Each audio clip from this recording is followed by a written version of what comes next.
Zero carb versus the carnivore diet.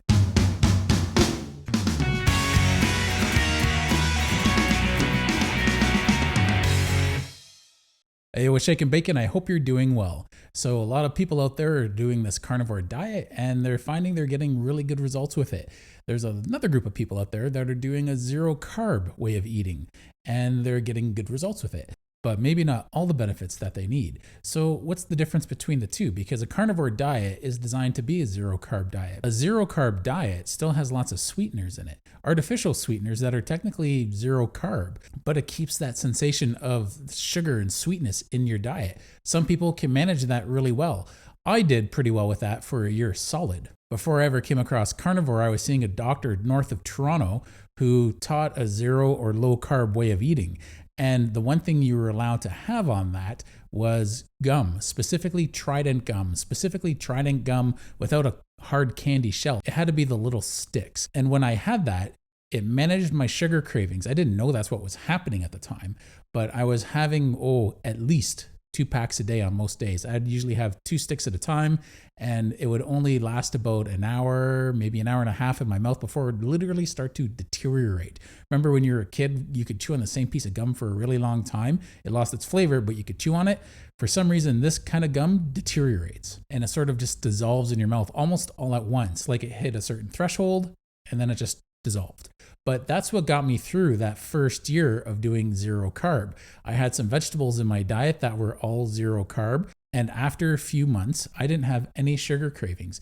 Now, I found it manageable to do that way of eating. Each week, I got to reintroduce a different vegetable back into my diet and the odd fruit here or there that was extremely low on the glycemic index.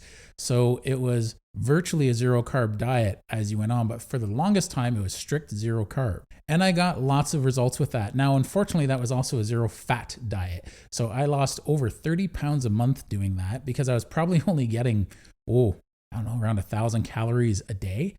Ballpark, maybe not even that, because I was having tons of salad in a day, but I was only having chicken the volume of my palm 3 times a day. Sometimes it was turkey. That's incredibly lean meat, and I went into a rabbit starvation. I just wasn't getting any fat. My gout attacks were flaring up constantly, like losing all this weight. So this doctor gave me anti-inflammatories because the gout medication wasn't having any effect. And I had to triple the dosage just to make these anti-inflammatories work. They were steroid-based anti-inflammatories, and steroid-based anti-inflammatories can cause blood clots when you've been taking them for a while.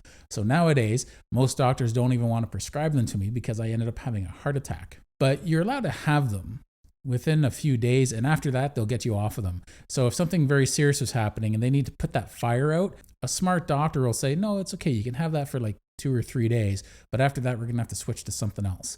But sometimes you need the heavy stuff to get things under control. Now, I haven't had to deal with that problem for a long time, but that's what I went through for the whole first year. I did this zero carb way of eating. And then after about a year, I started to put my weight back on. So I did really well for that first year. I lost 165 pounds. I lost 150 pounds in the first 5 months. And then I kept losing inches and maybe another 15 pounds as time went on. I got down as low as 285. And yeah, I did pretty well. I felt really good. I noticed my inflammation went away within the first few days of doing this zero carb way of eating, but I was living off this gum all day long. Everyone knows you're not supposed to have that much aspartame in your diet. So between the aspartame and these anti-inflammatories, it wasn't going well for me. So I looked healthier, but I did a lot of metabolism damage to myself going that long without fat. After a year went by, I stopped it and I started reintroducing sugar and carbs slowly, and eventually I fell off the wagon, long story short. And I found out once I came across carnivore, the difference between zero carb and carnivore. Carnivore, you're not supposed to have any sweet tastes. There's actually a difference here. Both are zero carb, but one can allow artificial sweeteners. So you can still have diet pops, you can still have lots of junk food because it has artificial sweeteners in it, and you can still have gum. So as long as it's zero carb, you're actually allowed to have quite a few things. And that's where people find the ketogenic diet very beneficial for them because they get a really low carb diet and they still get to have all the sweets. Well, the problem with the sweets is some studies about artificial sweeteners show that there's no effect on your blood sugar or insulin. And then there's other studies that show there's an effect on insulin. So I'd rather just play it safe. Now with the carnivore diet, it was really difficult for me to manage that sugar addiction. I learned eventually I was an abstainer, not a moderator. Some people aren't willing to make that sacrifice though. They still want to have some sweetness in their tea or their coffee. They still want to have some treats every now and then. And if they can manage that and stick to a carnivore diet, all the more power to them. I think that's great. But for those of us who have to abstain, kind of have to go that extra step. Otherwise, you're kind of torturing yourself. You're tearing a Band-Aid off really slow. And some people, that might be the way you need to go because you can only handle so much at once. And maybe doing all the other heavy work on a carnivore diet is a little overwhelming for you. So you have to maybe do it in stages. And that's fine if you need to do that. But keep in mind that it's keeping these sugar cravings alive. So it might be helping you a little bit in the immediate day-to-day, but it's also making the regular day-to-day a lot more of a struggle than it needs to be. Because when you give up sweet tastes completely, it only takes a couple weeks, usually a couple weeks, for those cravings to go away. After that, you're really just dealing with the habit of having sweet foods, the habit of not stopping in at the McDonald's on the way home or the ice cream store or the grocery store to get some junk food or whatever your hang up is. That is sort of a habit, and it takes a while to break that habit. It can take months to break that habit. So find out what works best for you. You may be able to get away with doing a zero carb diet, but I think most people do deal with a sugar and carbohydrate addiction that are doing this carnivore diet. Now, there's lots of really, really healthy people who already have that under control to begin with, and they're just doing this for athletic performance.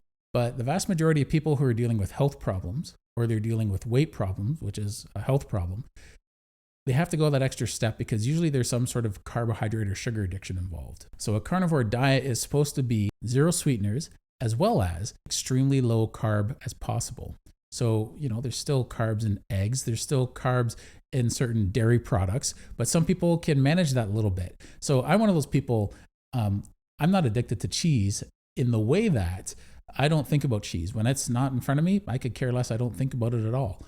But when it is in front of me, I want to make a meal out of it. So it's not the regular addiction I have with sugar. When I don't have sugar, I crave sugar until that craving eventually goes away and I defeat that, like I have done on a carnivore diet. But dairy is different.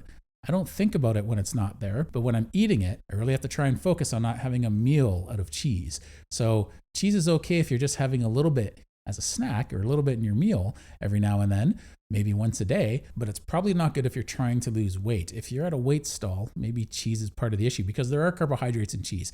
And cheese, I forget what the ingredient is, but there's a natural ingredient in cheese that makes it kind of addictive. Let me know how you are doing. Are you more of a zero carb or carnivore? Are you fine with just sticking with carnivore and having the odd treat once a month? Are you a moderator?